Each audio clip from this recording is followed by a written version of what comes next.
کے بعد آپ کو بالکل خوش آمدید کہتے ہیں، اور ساتھ ساتھ جو ہے ہم آج ہمارا سیگمنٹ جو ہے اس کا بڑی شدت سے انتظار میں شائشہ کو بھی ہوتا ہے، مجھے بھی ہوتا ہے کہ درود کا سیگمنٹ شامل ہو جائے، ہم درود کے ذکر میں شامل ہو جائیں، اور یہ ایک ایسا سیگمنٹ جو الحمدللہ ہمیں جو ہے سعادت حاصل ہے کہ ہم یہ سیگمنٹ کو کر رہے ہیں، اور سعادت نصیب ہے کہ حضور کے ذکر کے تعلق سے کل بھی اس طرح ہم نے اسپیشل پروگرام کیا ہے اس حوالے سے ہمارا مقصد یہ ہے کہ ہر شخص درود پڑھے اور روز کی بنیاد پر پڑھے اور درود کا ذاکر بن جائے، اور ہمیں اس سے ذاتی ہمیں فائدہ صرف یہ ہے کہ آپ درود پڑھیں گے تو ثواب مجھے بھی ملے گا، میری عائشہ کو بھی، اور یوسف بھائی کو بھی ثواب ملے گا، اور آپ جسے تعلیم کریں گے اس کو بھی ثواب ملے گا، آپ کو بھی اور پھر ہمیں بھی۔ یہ ایک چین جو ہے ایک نیکی کی چل جائے گی۔ ہمیں یہاں پر یہ ہے کہ آپ درود پڑھیں، درود سے اپنی زبانوں کو معطر کریں، اور جو مشکلیں ہیں، جو تنگیاں ہیں، جو پریشانیاں ہمارے گھر میں ہیں، اور یہاں پر ایک اور بات بہت اہمیت کی عامل ہے، یہ کرنی میں ضروری سمجھتا ہوں کہ ہم بھاگتے ہیں عاملوں کی طرف کہ عامل ہمارا کام جو ہے وہ فوراً کر دے گا، محبوب آپ کے قدموں میں، فلاں کام آپ کا منٹوں میں ہو جائے گا۔ ایسا کچھ نہیں ہے، وہ آپ کے پیسے بھی لے لیتے ہیں، آپ کا ایمان بھی لے لیتے ہیں، اور خاص طور پہ اسی ضمن میں یہ بات کر دوں، جو مسلمان غیر مسلم سے دعا کرواتا ہے، غیر مسلم کے پاس جا کر اس سے کوئی دعا کی غرض سے جاتا تو ایمان سے خارج ہو جاتا ہے۔ تو آپ درود کے جب ذاکر بن جائیں گے، خدا کی قسم، میں رمضان شریف کا مہینہ جا رہا، آپ ایک بار اس ذکر کو کر کے تو دیکھیں، 6 ماہ درود کا ذاکر صرف بن کے دیکھیں زندگی میں نکھار کیسا آتا ہے، گھر میں تبدیلی کیسی آئے گی، آپ کے بچے فرمانبردار ہو جائیں گے۔ یہ کہنے کی حد تک نہیں ہے، یہ پریکٹیکل بات ہے۔ اور ایک اور بڑی پیاری بات جو آپ کہتے ہیں یا اللہ ہمیں مدینہ دکھا دے، اپنے حبیب کا شہر دکھا دے، درود پاک پڑھنے والے کے پر یہ کرم ہوتا ہے، یہ سرکار اس کو زیارت عطا فرما دیتے ہیں۔ اگر زیارت اس کو نصیب نہیں ہوتی تو مدینہ پاک چلا جاتا ہے، دونوں صورتوں پر اس پہ کرم ہوتا ہے، اور وہ رحمتوں کے آثار میں رہتا ہے۔ یوسف بھائی ہمارے ساتھ ہوتے ہیں جو درود پاک کے حوالے سے ہمیں روز ایک نیا درود جو ہے وہ بتاتے ہیں، اس کے فضائل بھی بتاتے ہیں، اور آج ہمیں علماء کے پینل میں نوجوان اسکالر ہیں، خوبصورت بات کرتے ہیں، سادگی ان کی شخصیت کا نمایاں پہلو ہے۔ ایسے علامہ مولانا مبشر رحیمی صاحب ہمارے ساتھ ہیں، پچھلے سال اس سال بھی ہمارے ساتھ ہیں، آپ کو خوش آمدید کہتے ہیں، آپ کے بھی آنے کا شکریہ۔ یوسف بھائی کیا کہیں گے، آج کون سا درود پاک دیکھنے والوں کو آپ تعلیم کر رہے ہیں؟ بسم اللہ الرحمن الرحیم، اللہم صلی علی سیدنا و مولانا محمد وعلی آلہ و صحبہ وبارک وسلم۔ آج جو درود پاک ہم تعلیم کریں گے وہ الفاظ میں مختصر، معنی میں جامع درود پاک۔ اس سے پہلے جو آپ نے بات کہی کہ عاملوں کے پاس جانے کی ضرورت نہیں ہے، اگر آپ درود پاک کے ذاکر بن جاتے ہیں، حضور علیہ الصلوۃ والسلام کا درود پاک پڑھنا شروع کر دیتے ہیں، تو آپ کے دنیا کے تمام مسائل اللہ رب العزت یہاں پہ ہی حل فرمائیں گے اس درود پاک کے صدقے۔ اور دوسرا، قبر کی منازل بھی آپ کی آسان ہو جائیں گی۔ یہاں پہ مجھے یاد آ رہا ہے حضرت شبلی اپنی کتاب میں لکھتے ہیں کہ میرا ہمسایہ اس کا انتقال ہو گیا، تو بعد از وصال میں نے اسے خواب میں دیکھا اور میں نے پوچھا کہ بتا اللہ رب العزت نے تیرے ساتھ کیا معاملہ کیا، قبر کی منازل کیسی رہیں؟ تو اس نے کہا کہ حالات بڑے برے تھے، فرشتے منکر و نکیر آئے، تو انہوں نے کہا کہ دنیا میں تو اتنے اچھے اعمال نہیں کر سکا، تو مجھ پہ خوف اور ہیبت طاری ہو گیا۔ اس سے پہلے کہ میں ان کے سوالات کے جوابات نہ دے پاتا، ایک نورانی شخصیت ان کے اور میرے درمیان حائل ہو گئی۔ میں نے وہ جب ہم دونوں کے درمیان حائل ہوئی تو وہ منکر و نکیر مجھ سے سوال کرتے جاتے اور وہ مجھے اس کا جواب بتاتے جاتے، وہ جو درمیان میں نورانی شخصیت آئی تھی، تو میں ان سوالوں کے جواب دیتا گیا۔ اللہ رب العزت نے آسانی پیدا کی اور میں اس منزل میں کامیاب ہو گیا۔ جب میں کامیاب ہو گیا تو میں نے اس نورانی شخصیت سے پوچھا کہ آپ کون ہیں جو میری مدد کرنے کے لیے یہاں پہ تشریف لائے ہیں؟ تو انہوں نے کہا کہ میں تیرا وہ درود پاک ہوں جو نور بن کے آج تیرے پاس آ گیا ہوں، جو دنیا میں تو حضرت محمد مصطفیٰ علیہ السلام پر درود پاک پڑھتا تھا، آج قبر میں تیری دستگیری کرنے آیا ہوں، اور نور کی یہ کیفیت تیرے ساتھ رہے گی، حشر میں بھی تیرے ساتھ رہوں گا، پل صراط پہ بھی تیرے ساتھ رہوں گا، اور جہاں تجھے مشکل پیش آئے گی وہاں پہ میں تیری دستگیری کروں گا۔ تو درود پاک خود قبر میں اپنے ذاکر کا، اپنے قاری کی مدد کرنے کے لیے آتا ہے۔ تو آج جو درود پاک ہم آپ کی اپنے سامعین کو بتانا چاہتے ہیں وہ درود پاک الفاظ میں بہت چھوٹا ہے لیکن اس کے فضائل بہت زیادہ ہیں، اور سلسلہ عالیہ نقشبندیہ کا سب سے یعنی کہ زیادہ ذکر کیا جانے والا درود پاک ہے، ان کے وظائف میں شامل ہے۔ حضرت مجدد الفسانی رحمۃ اللہ علیہ اور میاں شیر محمد شرک پوری رحمۃ اللہ علیہ روزانہ 5000 دفعہ کم از کم خود بھی پڑھا کرتے تھے اور لوگوں کو اس کی تلقین کیا کرتے تھے، پڑھوایا کرتے تھے۔ اس درود پاک کو درود خضری کہتے ہیں جو حضرت خضر علیہ السلام نے عطا کیا۔ اس کا واقعہ اس طرح ہے کہ ایک بزرگ سمرقند بخارا میں ابو المظفر ان کا نام تھا، وہ جنگل میں جا رہے تھے تو راستہ بھول گئے، تو جب راستہ بھول گئے بڑے پریشان ہوئے تو انہوں نے، اور آپ کو پتہ ہے حضرت خضر علیہ السلام کے بارے میں یہ مشہور ہے کہ وہ جو راستہ بھول جائے جو ان کو راستہ دکھاتے ہیں اور ان کی رہنمائی کرتے ہیں۔ تو حضرت وہ کہتے ہیں کہ میں نے دیکھا کہ ایک فرد نے مجھے آواز دی ہے، تو میں جب ان کی طرف جا رہا تھا تو چونکہ وہ خود بھی اللہ کے ولی تھے تو ان کے ذہن میں ان کے دل میں یہ خیال آیا کہ یہ یقیناً حضرت خضر علیہ السلام ہیں۔ تو کہتے ہیں کہ میں ان کے پاس گیا تو میں نے پوچھا کہ آپ کا نام کیا، تو انہوں نے کہا میرا نام خضر علیہ السلام ہے، اور ساتھ ان کے حضرت الیاس علیہ السلام بھی تھے۔ تو کہتے ہیں کہ وہ مجھے ایک سواری پہ بٹھا کے اپنی منزل کی طرف سیدھے راستے کی طرف لے کے گئے، تو میں نے ان سے پوچھا کہ آپ نے آقا دو جہاں علیہ الصلوۃ والسلام کو دیکھا ہے؟ تو انہوں نے کہا کہ ہاں میں نے آقا دو جہاں علیہ الصلوۃ والسلام کو دیکھا ہے۔ تو میں نے ان سے کہا کہ آپ نے آقا دو جہاں علیہ الصلوۃ والسلام کو دیکھا ہے تو آپ مجھے کوئی ایسی بات سنائیں جس کی بنیاد پہ میں یہ کہہ سکوں کہ یہ میں نے خضر علیہ السلام سے سنی اور خضر علیہ السلام نے آقا دو جہاں علیہ الصلوۃ والسلام سے سنی، تو وہ روایت مجھے سنا دیں۔ تو وہ کہتے ہیں کہ اس موقع پر انہوں نے جو روایت بیان کی وہ کہتے ہیں کہ آقا دو جہاں علیہ الصلوۃ والسلام کی خدمت میں حاضر ہوا میں، اور حضور علیہ الصلوۃ والسلام نے ارشاد فرمایا کہ اگر کوئی شخص چاہے کہ اس کا کینے سے اس کو رہائی مل جائے، حسد سے اس کو رہائی مل جائے، اس کو جھوٹ بولنے سے رہائی مل جائے، اس کو وسعت قلبی نصیب ہو جائے، تو حضور علیہ الصلوۃ والسلام نے ہمیں تلقین کیا، حضرت خضر علیہ السلام فرماتے ہیں کہ مجھے تلقین کیا کہ اے خضر اس درود پاک کا وظیفہ کیا کر، اور وہ درود پاک کیا ہے؟ صلی اللہ علی حبیبہ محمد وآلہ وسلم، یہ درود خضری ہے۔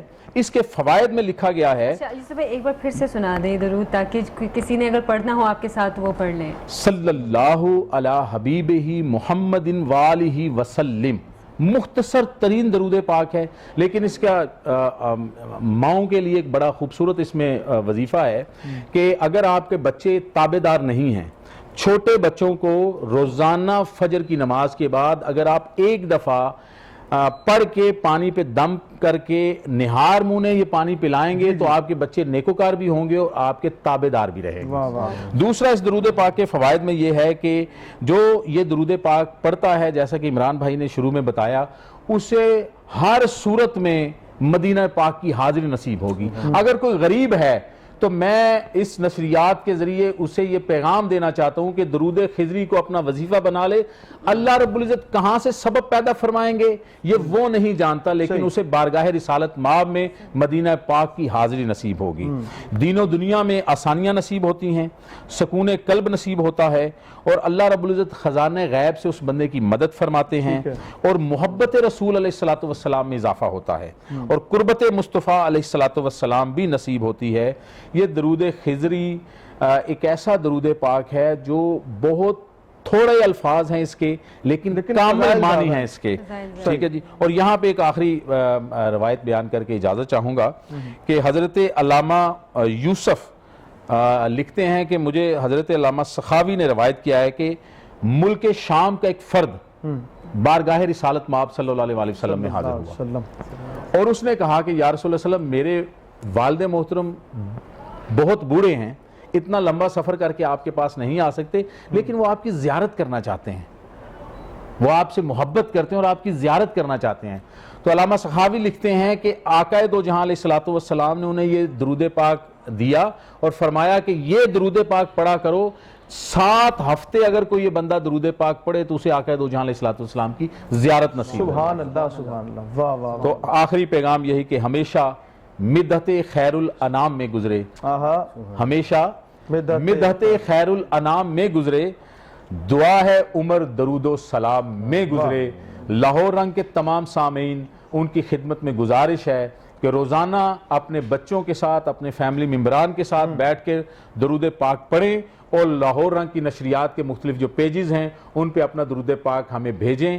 انشاءاللہ تعالی ہم جو گوشہ درود ہم نے قائم کیا ہے صرف اس کا ایک مقصد ہے, لاہور رنگ کے سیگمنٹ کا صرف ایک مقصد ہے کہ آپ درود پاک کے ذاکر بن جائیں خوبصورت بات اور آپ کو حضور علیہ الصلوۃ والسلام کی محبت نصیب ہو. ماشاءاللہ. اب آخر میں بھی جاتا ہے جی آپ بات مکمل کریں پھر میں کرتی ہوں. آپ کریں. آپ کریں. آخر میں میری صرف یہی گزارش ہے کہ جیسے ہم اپنے سیگمنٹ کا اختتام اجتماعی درود پاک سے کرتے ہیں, اگر اپنا آپ کی اجازت ہو تو جی بسم اللہ درود پاک ہم مل کر پڑھتے ہیں جی. اللہم صلی علی سیدنا محمد وسلم مل کر وقاص بھائی ہمارے ساتھ ہیں جی.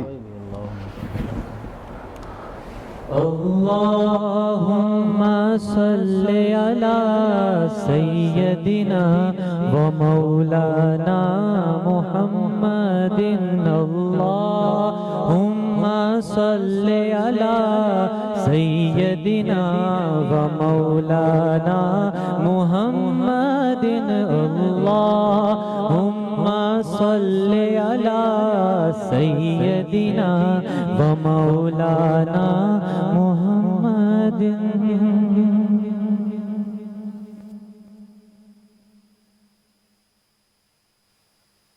تو جب تک وہ شخص وہ نیکی کرتا رہے گا اس کا ثواب اس کے ساتھ ساتھ آپ کو بھی ہوتا رہے گا, اور اگر کسی کو گناہ کے کام پہ ڈالیں تو جب تک وہ شخص گناہ کرتا رہے گا اس کا گناہ اس کے ساتھ ساتھ آپ کو بھی بہت بڑی بات. تو ہم تو یہ نیکی کا کام ہے جو آپ کے لیے کر رہے ہیں. اور ساتھ ایک اور عائشہ یہاں پہ شامل کر دیتے ہیں بات کہ جو درود پاک کا ہمارا سیگمنٹ ہے ہم نے اس طرح اناؤنس کیا کہ جو درود پاک سے زیادہ پڑھے گا اور لاہور رنگ کے ہمارے پیج پر میسج کر دیتا ہے تو اسے ہماری جانب سے نثار چرسی تکہ کا ڈسکاؤنٹڈ کارڈ جو ہے وہ گفٹ کیا جائے گا. اگر کوئی شخص جو ہے جتنا درود پاک پڑھتا ہے وہ پڑھ کر ہمیں میسج کر دیتا ہے اپنے نام کے ساتھ اپنے ایڈریس کے ساتھ تو وہ لاہور رنگ کے ہمارے آفس سے یہ ڈسکاؤنٹڈ کارڈ جو ہے اسے گفٹ کے طور پہ اسے مل سکتا ہے. ساتھ اسپانسرز کا ذکر کر لیں کیونکہ وہ بھی ہماری آکسیجن ہوا کرتی ہیں.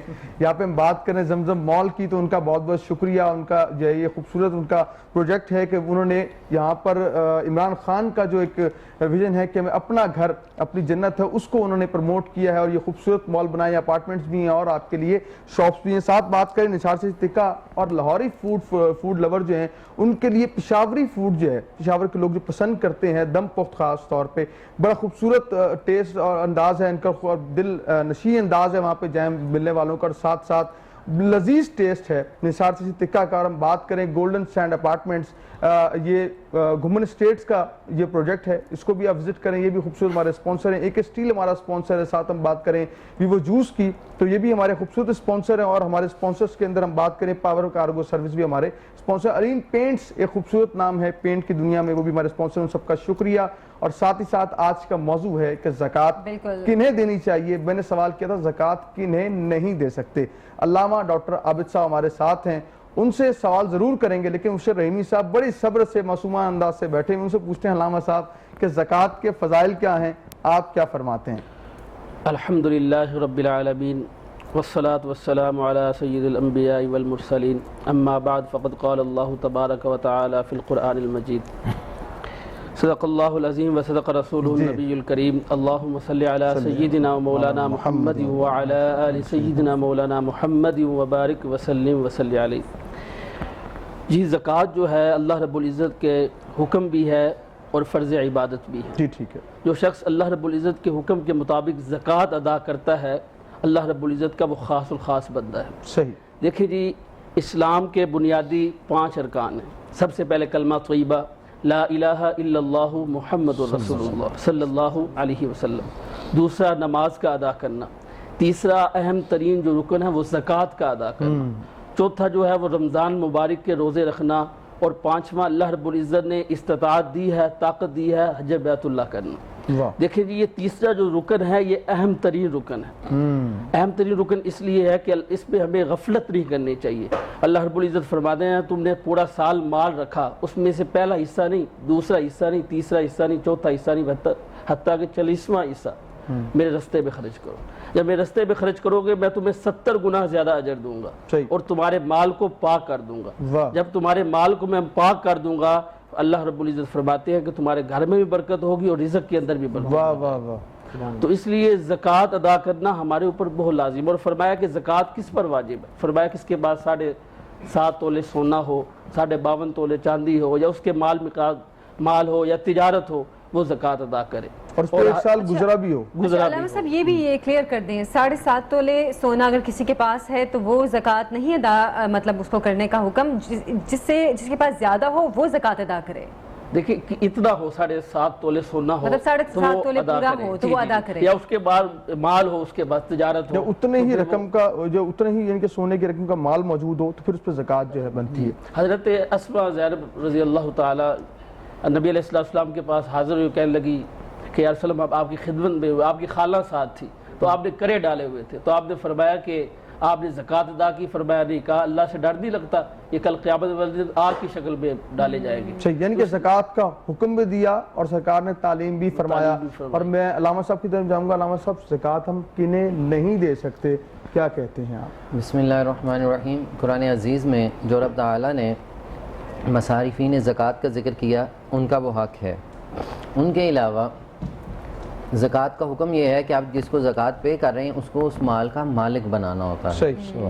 اور پھر ایک بات کی گئی کہ جب آپ زکوٰۃ دیں تو یہ ضروری نہیں کہ اس سے بائی نیم کہیں کہ یہ زکوٰۃ ہے، اس کی سیلف ریسپیکٹ جو ہے وہ مجروح ہوگی. پہلے اچھا علامہ صاحب ایک چیز کی تصحیح کر دیں میرے یہاں پہ، کیونکہ میں نے کچھ لوگوں سے سنا ہے وہ کہتے ہیں کہ صدقہ جب کسی کو دو تو اس کو بتاؤ یہ صدقہ ہے. جی جی. کیونکہ آپ اپنی جو آپ کی سر بلا ہے یا جو مشکل ہے آپ اس کو اتار رہے ہیں وہ صدقے کی صورت میں. تو کیا صدقے کے بارے میں بتانا ضروری ہے؟ ہرگز نہیں لیتے نا. ہرگز نہیں ہے. اچھا اس میں نہیں ہے. دیکھیں جب آپ اپنے سر سے صدقہ دے کے بلائیں اتار رہے ہیں تو اس کا ہرگز مطلب نہیں ہے کہ جو غریب اور مجبور ہے اس کے سر ڈال رہے ہیں. نہ نہ. بلاؤں کا ٹالنا، حل المشکلات دافع البلیات اللہ کی ذات ہے، اس نے ٹالنا ہے.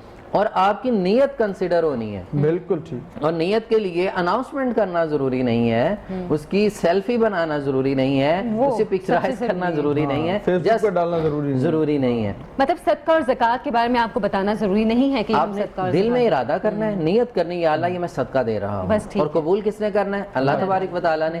دائیں ہاتھ سے دیں، بائیں کو پتہ نہ چلے، یہ اصول رکھنا ہے. اور جسے دی جا رہی ہے اس کی سیلف ریسپیکٹ کا آپ نے خیال رکھنا ہے. آج وہ گدھا ہے، کل وہ بادشاہ بھی ہو سکتا ہے. اور اس طرح تلک الایام نداولها بین الناس. رب تعالیٰ فرماتے ہیں یہ دن ہم پھیرتے رہتے ہیں. آج ہم دینے والے ہیں، اللہ نہ کرے کبھی ایسا ہو کہ یہ ہاتھ بھی دستے سوال بن جائے. تو اس سے بچنے سے پہلے یہ ہے کہ جب ہم دے رہے ہیں تو یا اللہ ہمیں دینے والوں میں رکھ، عطا کرنے والوں میں، کھلانے والوں میں شامل کر لے. تو زکوٰۃ کا معاملہ بھی یہ ہے. تو آپ نیت کریں گے، اور نیت دل کے ارادے کا نام ہوتا ہے. اور رب تعالیٰ دل کے ارادے سے خوب واقف ہے، وہ خوب جانتا ہے کہ آپ کتنی دے رہے ہیں، کس کو دے رہے ہیں، اور کس نیت سے دے رہے ہیں. تو لہٰذا زکوٰۃ پے کرتے وقت صرف نیت کریں گے، بتانا بھی ضروری نہیں، اس کو مالک بنانا ضروری ہوا کرتا ہے. اور جیسے کہ مسجد کے متعلق سوال کیا گیا، مسجد اللہ کا گھر ہے، ان کو مسجد میں زکوٰۃ نہیں دی جا سکتی. آپ اپنی حلال کمائی سے بطور گفٹ، تحفہ، ہبہ مسجد میں پیش کریں گے. اور یہ لازمی ہے جب بھی آپ اپنی سیلری لیں اور اللہ کی بار اللہ نے دی ہے اور اللہ کے گھر میں جیسے پیش کی جاتی ہے، جیسے سب سے پہلے ماں کے پاس جائیں، باپ کے پاس جائیں، ان کو دیں، اس سے برکت حاصل ہوتی ہے. یہ تجارت ہے اللہ کے ساتھ. جب آپ ماں باپ کی دعائیں لیں گے تو آپ کے مال میں برکت آ جائے گی. جب اللہ کے گھر کا حصہ نکال دیں گے مال میں برکت آ جائے گی. اسی طرح ایک بڑا ایک خاص سوال ہے جو عارف صاحب نے جس طرف توجہ دلائی، سادات کو زکوٰۃ نہیں دی جا سکتی. صحیح. سادات سے بنو ہاشم کو زکوٰۃ نہیں دی جا سکتی. آل عقیل ہیں، آل علی ہیں، اور مزید جو آل عباس ہیں، ان کو زکوٰۃ ہرگز نہیں دی جا سکتی. اور کیا دیا جائے گا؟ پھر آپ اگر سادات میں کسی پہ ایام آگے ہیں ایسے تو آپ انہیں تحفہ پیش کریں گے. اور یہ حقیقت ہے، بہت سے واقعات ایسے ہیں جب سادات کی خدمت کی گئی، آقا کریم صلی اللہ علیہ وسلم خوش ہوئے.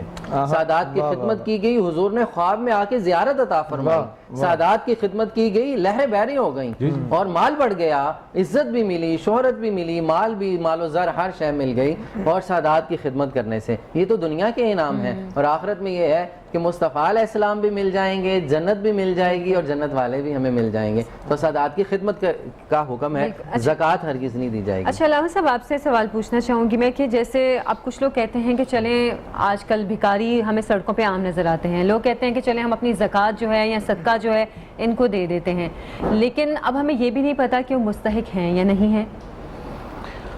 بسم اللہ الرحمن الرحیم۔ دیکھیں جی، قرآن مجید نے 8 لوگوں کا ذکر کیا۔ سب سے پہلے فرمایا فقراء، پھر مساکین، پھر عاملین، معلم الرقاب، پھر رقاب، غابرین، فی سبیل اللہ، ابن سبیل۔ فرمایا کہ جو فقیر ہے اور واقعی مستحق ہے، آپ کو پتہ ہے کہ یہ فقیر ہے اور واقعی مستحق، اس کو زکوٰۃ آپ دے سکتے ہیں۔ اور مساکین ہے، اس کے پاس اتنا مال ہے کہ وہ صرف ادا کر، اس کے بعد آگے چیزیں خرچہ وغیرہ نہیں کر سکتا، تو فرمایا کہ اس کے بھی سوچا جائے۔ تیسرا فرمایا غابرین، جو حکومت ایک مقرر کرتی ہے کہ زکوٰۃ ادا، ان کو آپ تنخواہیں دے سکتے ہیں۔ صحیح۔ اور فرمایا کہ کچھ ایسا نو مسلم ہے جس نے بعد مسلمان ہوا تو اس کی ہیلپ کر کے آپ اس کو زکوٰۃ ادا کر سکتے ہیں۔ پھر اس کے بعد فرمایا کہ جو اللہ کے رستے میں جہاد کر رہا ہے یا اللہ کے رستے تبلیغ میں نکلا ہوا، آپ اس کو بھی ادا کر سکتے ہیں، یا کوئی مقروض ہے اس کو بھی زکوٰۃ آپ ادا کر سکتے ہیں۔ اور ایسا بھی جو مسافر ہے، اس کے پاس آگے اپنی سفر طے کرنے کے لیے نہیں ہے کچھ، تو اس کو بھی یعنی کہ آپ یہ کہنا چاہ رہے ہیں کہ جو یہ پروفیشنل بھکاری ان کو نہیں دے سکتے۔ ٹھیک ہے، یہاں پہ ایک لیتے ہیں شارٹ بریک، حاضر ہوں گے شکین کے ساتھ، کیا آپ ہمارے ساتھ رہیں گے؟